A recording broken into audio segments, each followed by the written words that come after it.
All right, hello everyone, and good morning. Peace of Christ to all of you. I just saw a video sent to me by one of you, and it was a guy. His name is Muhammad Hijab. If you remember this guy, he is one of those who've been invited by the Titan TV to debate me, and he escaped. He ran away.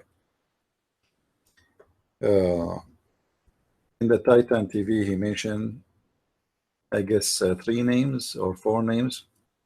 He mentioned Muhammad Hijab, Adnan Rashid, and I think Ali Dawa, something like that. However, this is not really what important. For me, all of them, they are, like, except Adnan Rashid, he is educated. The rest is just a bunch of potatoes trying to make themselves like they are the one who knows Islam. However, the video sent to me, it was an interview in the D show for the guy who they call him Muhammad Hijab. In case you do not know how he looked like, you can click at the video underneath. There is an info for the whole interview with the Dean show. All right, I'm not going to play the video, so Muslims don't play the game of copyright. And in this in the beginning of this video, they quote this guy saying that everything in Islam is a copy of the Jews from A to Z. In other way, he said, actually, everything in Islam, you can find it in the Judaism from A to Z. Now, is that really proving Islam to be true or proving Islam to be a false cult? Let us examine how Muhammad is copying from the Jews. Is he copying from his God, which is the teaching of his God, or it is Muhammad is copying the Jews?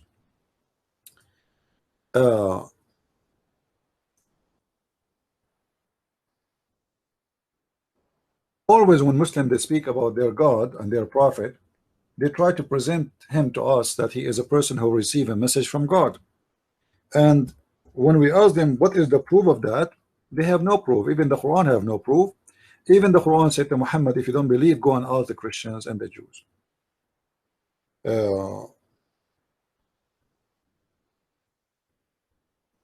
Let's see together examples of how Muhammad established his religion.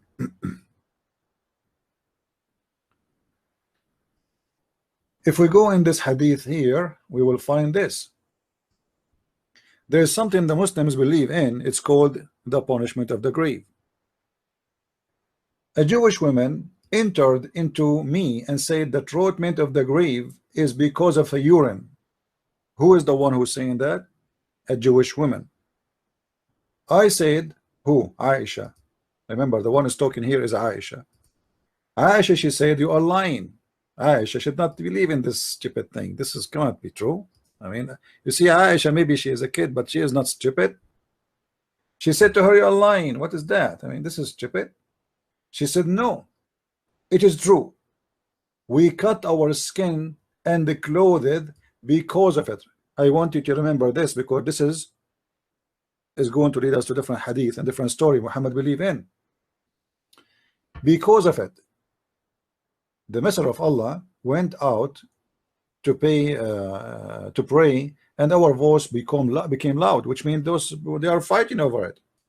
He said, what is this? So I told him what this woman she said. He said, she spoke the truth. Muhammad, he agreed with the Jewish woman, but this is not the important really in this story, because until now there's no proof that Muhammad he learned that from the Jew. But if you go a little bit in the story, you will see Aisha saying, after that I never saw the prophet praying, but he say, I seek refuge from the punishment in every prayer. Never offer a prayer without saying, I seek refuge from the punishment of the grave. As you see it.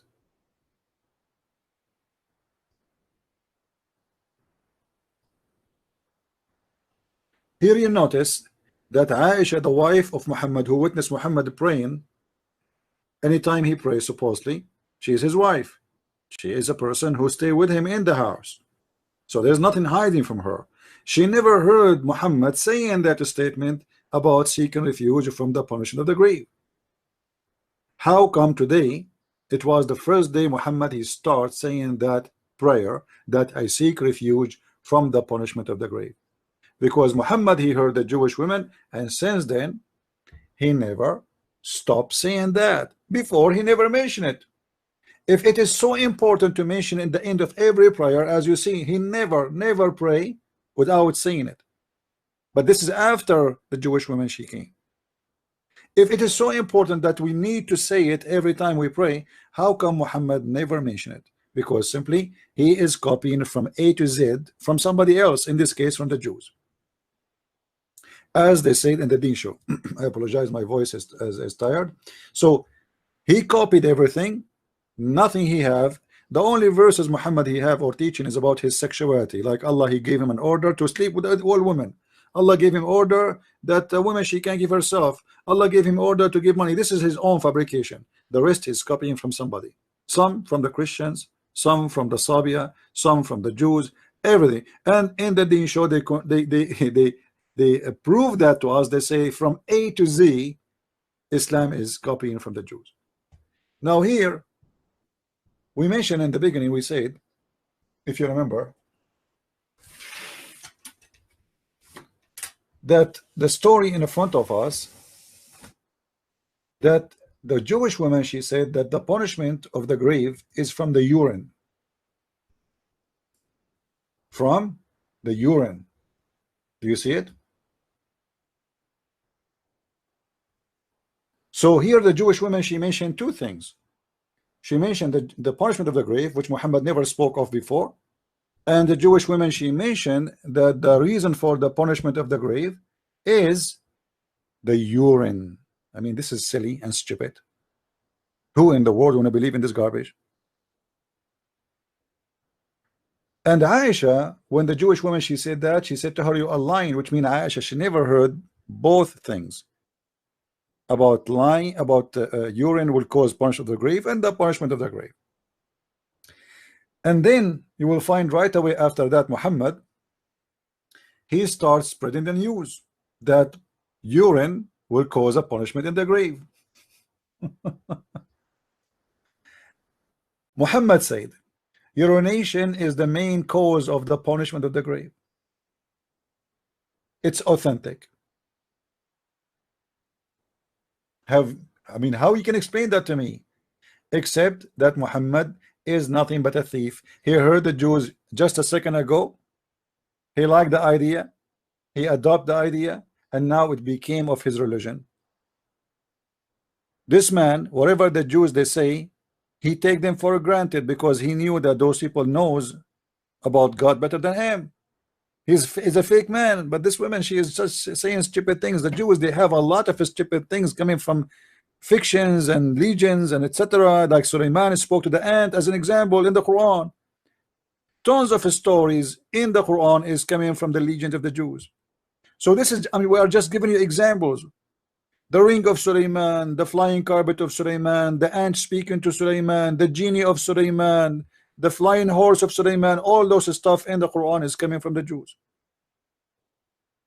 And here Muhammad, he adopted the story of the urine, and now he is teaching wherever he go that urine is the reason for punishment of the grave. How in the world somebody can say such a thing? You see, when you are a fake prophet and you copy a stupid lie, that will get you busted. Muhammad, when he got copying the Jews, saying what she said, this naive woman who believe in fairy tale stories, if this story is true, as Muslims they say, Muhammad, he got himself busted and he exposed himself. How you are a messenger of God and you believe in such a garbage story? A man of God will not believe in such a stupid thing.